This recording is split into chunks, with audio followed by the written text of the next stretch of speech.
भारत की धरती, जहां हर पत्थर में छिपी है एक कहानी और हर ध्वनि में गूंजते हैं युगों पुराने सम्राटों के जय घोष। यह है मध्यकालीन भारत, प्राचीन भारत के वैभव के बाद और आधुनिक भारत के आरंभ से पहले का समय। ये वो दौर था जब साम्राज्यों की नींव फिर से रखी जा रही थी और इतिहास में नए अध्याय लिखे जा रहे थे। 650 से 1200 ईस्वी तक भारत एक अलग ही रूप में ढल चुका था। गुप्त वंश के पतन के बाद छोटे छोटे राज्यों का उदय हुआ, लेकिन इनमें से कुछ ने पूरी धरती को हिला देने वाले संघर्ष और गौरवशाली साम्राज्यों की नींव रखी। ये वो समय था जब तीन महान शक्तियां भारत पर अपना आधिपत्य जमाने के लिए संघर्ष कर रही थीं: गुर्जर प्रतिहार, राष्ट्रकूट और पाल।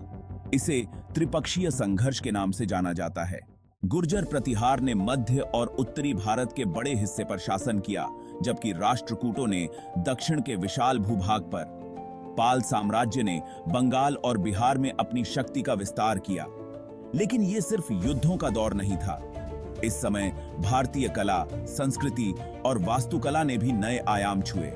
एलोरा और अजंता की गुफाएं, कांचीपुरम के मंदिर और पल्लवों द्वारा निर्मित अद्भुत संरचनाएं इसी युग में बनी। यह वो समय था जब मंदिर सिर्फ पूजा स्थलों तक सीमित नहीं थे, बल्कि कला और वास्तुकला के केंद्र बन चुके थे। राष्ट्रकूटों ने एलोरा का निर्माण किया, ऐसा अद्भुत स्थल जिसे आज भी पूरी दुनिया सराहती है। वहीं पल्लवों ने दक्षिण भारत में मंदिरों के माध्यम से अपनी विरासत को अमर कर दिया। लेकिन इस समय के शासक केवल तलवारों के धनी नहीं थे। उन्होंने कला, साहित्य और धर्म को भी पल्लवित किया। पाल साम्राज्य के दौरान बौद्ध धर्म का पुनरुत्थान हुआ और नालंदा और विक्रमशिला जैसे महान विश्वविद्यालयों का निर्माण हुआ था।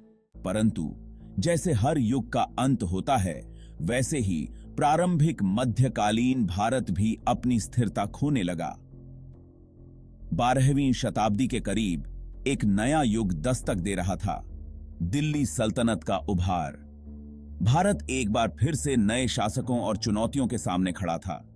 मध्यकालीन भारत का प्रारंभिक काल केवल संघर्षों का नहीं, बल्कि संस्कृति, कला और शौर्य का समय था। यह वो समय था जब भारत के हर कोने में एक नई कहानी लिखी जा रही थी। कुछ खोई, कुछ छिपी, लेकिन हमेशा जीवंत। पान का बद की किन्ने थी ही। Subscribe for more untold stories of India's glorious past.